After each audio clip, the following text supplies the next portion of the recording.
ವಿದ್ಯಾರ್ಥಿ ಮಿತ್ರಗೆ ನಾವು ಏನು ನಮ್ಮ CET ಅಪ್ಲಿಕೇಶನ್ಸ್ ಪ್ರತಿ ವರ್ಷ ನಮ್ಮ ಅಭ್ಯರ್ಥಿಗಳು ಫಿಲ್ ಮಾಡ್ತಿದ್ರು ಅದನ್ನು ನಾವು ಸ್ಲೈಟಾಗಿ ಮಾಡಿಫಿಕೇಷನ್ ಮಾಡ್ಕೊಂಡು ಬರ್ತಿದ್ವಿ ಆನ್ಲೈನ್ ವೆರಿಫಿಕೇಷನ್ಗೆ ಸಹಾಯ ಆಗೋದಕ್ಕೆ ಅಂತ.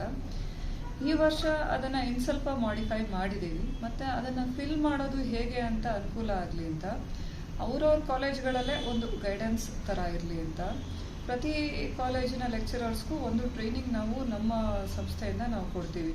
ಅಂದರೆ ಜಿಲ್ಲೆಗಳಲ್ಲಿ ಮಾಸ್ಟರ್ ಟ್ರೈನರ್ಸ್ ಅಂತ ಮಾಡಿ ನೆಕ್ಸ್ಟ್ ಆ ಮಾಸ್ಟರ್ ಟ್ರೈನರ್ಸಿಂದ ಈ ಲೆಕ್ಚರರ್ಸ್ಗೆ ಟ್ರೈನಿಂಗ್ ಆಗುತ್ತೆ. ಸೊ ಅಭ್ಯರ್ಥಿಗಳಿಗೆ ಅವರು ಗೈಡ್ ಮಾಡ್ತಾರೆ. ಅದ್ರ ಮೇಲೆ ನಮ್ಮ ಸ್ಟೂಡೆಂಟ್ಸ್ ಏನಿದ್ದಾರೆ CET ಅಪ್ಲಿಕೇಶನ್ ಫಿಲ್ ಮಾಡ್ಬೋದು.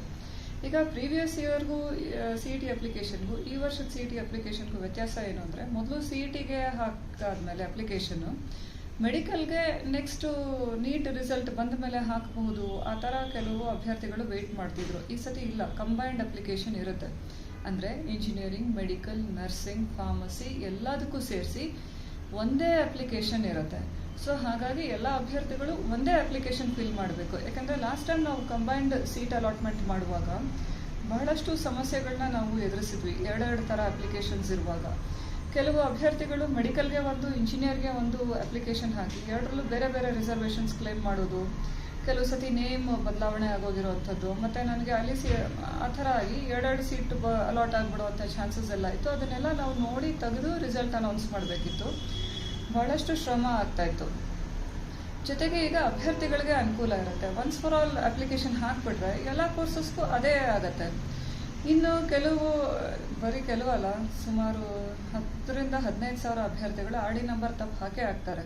ಇಲ್ಲ RD ನಂಬರ್ ತಪ್ಪಿದ್ರೂ ಅವ್ರ ಹೆಸರು ಏನು CET ಅಪ್ಲಿಕೇಶನಲ್ಲಿರುತ್ತೆ ಅದು RD ನಂಬರಲ್ಲಿರೋ ಹೆಸರಿಗೆ ಮ್ಯಾಚೇ ಆಗೋದಿಲ್ಲ, ತಾಳೆ ಆಗಲ್ಲ, ಮತ್ತೆ ಮಿಸ್ ಮ್ಯಾಚೇ ಬರುತ್ತೆ.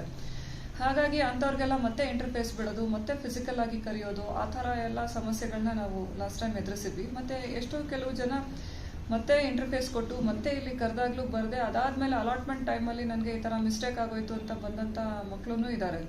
ಸೊ ಈ ಎಲ್ಲ ಸಮಸ್ಯೆಗಳನ್ನ ನಾವು ಸಾಲ್ವ್ ಮಾಡೋದಕ್ಕೆ ಏನು ತೀರ್ಮಾನಕ್ಕೆ ಪ್ರಾಧಿಕಾರ ಬಂದಿದೆ ಅಂದರೆ, ಈ ಅಪ್ಲಿಕೇಶನಲ್ಲಿ RD ನಂಬರ್ ಹುಡುಗ ಎಂಟ್ರ್ ಮಾಡ್ತಿದ್ದಂಗೆ ಆ RD ನಂಬರ್ ಪ್ರಕಾರ ಒಂದು ರಿಸರ್ವೇಷನ್ ಏನಿದೆ ಅಂತ ನಮ್ಮ ಸಾಫ್ಟ್ವೇರೇ ಮ್ಯಾಚ್ ಮಾಡಿ ತೋರಿಸುತ್ತೆ. ಸಪೋಸ್ ಅದು ಮ್ಯಾಚ್ ಆಗಿಲ್ಲ ಅಂದರೆ ಅಭ್ಯರ್ಥಿ ನೋಡ್ಕೋಬೇಕು ಯಾಕೆ ಮ್ಯಾಚ್ ಆಗ್ತಾ ಇಲ್ಲ ಅಂತ. ಅಂದರೆ ಅವ್ನ ಹೆಸರಲ್ಲಿ ತಪ್ಪಾಯ್ತಾ, ಇಲ್ಲ ಅಪ್ಲಿಕೇಶನ್ ಇದು ಅವ್ನ ಸರ್ಟಿಫಿಕೇಟ್ ಏನಾದ್ರು ಎಕ್ಸ್ಪೈರ್ ಆಗಿಬಿಟ್ಟಿದೆಯಾ ಅಂತ. ಸೊ ಅದನ್ನೆಲ್ಲ ನೋಡಿ ಆವಾಗ ಅವ್ನು ಮತ್ತೆ ವಾಪಸ್ ಹೋಗಿ ಅಪ್ಲಿಕೇಶನ್ನು CETಯಲ್ಲಿ ಏನು ಹೆಸರಿದೆ, SLCಯಲ್ಲಿ ಮಾರ್ಕ್ಸ್ ಕಾರ್ಡಲ್ಲಿ ಏನು ಹೆಸರು ಇರುತ್ತೆ ಅದೇ ಥರ CETಯಲ್ಲಿನೂ ಬಂದ್ಬಿಡುತ್ತೆ. ಅದು ಸಾಫ್ಟ್ವೇರ್ ಪಿಕ್ ಮಾಡುತ್ತೆ SLC ಬೋರ್ಡಿಂದಾನೆ. ಸೊ ಹಾಗಾಗಿ RDನ ಸರ್ಟಿಫಿಕೇಟ್ ಏನು ಹುಡುಗರು ತಗೋತಾರೆ ಅದರಲ್ಲೂ ಅದೇ ಥರನೇ ಹೆಸರು ಇರಬೇಕು.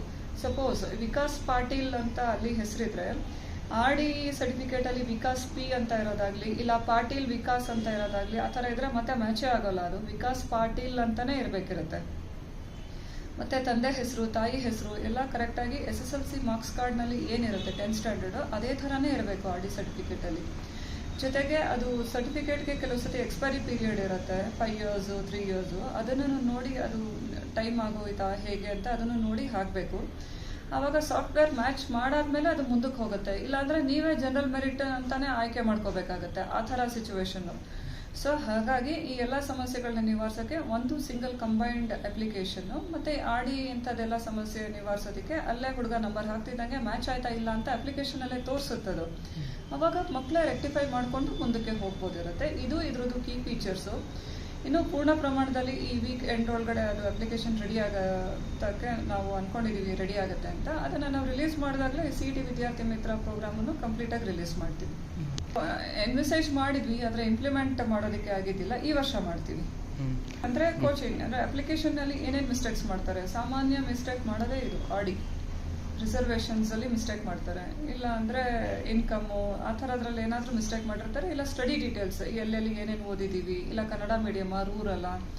ಸೊ ಇಂಥ ಮಿಸ್ಟೇಕ್ಸ್ನ ಅಭ್ಯರ್ಥಿಗಳು ಮಾಡಿ ನೆಕ್ಸ್ಟು ಆಮೇಲೆ ರಿಸರ್ವೇಷನ್ಸಿಂದ ವಂಚಿತರಾಗೋದು, ಇಲ್ಲ ಆಮೇಲೆ ಬಂದು ಅಯ್ಯೋ ನನಗೆ ಗೊತ್ತೇ ಆಗಲಿಲ್ಲ ಆ ಥರ ಹೇಳೋದು. ಸೊ ಇಂಥದ್ದನ್ನು ನಿವಾರಿಸೋದಕ್ಕೆ, ಜೊತೆಗೆ ಏನು ನಮ್ಮ ಕಂಬೈನ್ಡ್ ಸೀಟ್ ಅಲಾಟ್ಮೆಂಟ್ ಇದೆ ಅದಕ್ಕೆ ಮ್ಯಾಚ್ ಆಗೋದಕ್ಕೆ ರೆಡಿಯಾಗಿರುವಂಥ ಅಪ್ಲಿಕೇಶನ್. ಇದು ವಿದ್ಯಾರ್ಥಿಗಳಿಗೂ ಅನುಕೂಲ ಆಗುತ್ತೆ, ನಮ್ಮ ಸೀಟ್ ಅಲಾಟ್ಮೆಂಟ್ ಪ್ರೋಸೆಸ್ಗೂ ಕೂಡ ಅದು ಕಂಡ್ಯೂಸಿವ್ ಆಗಿರುತ್ತೆ.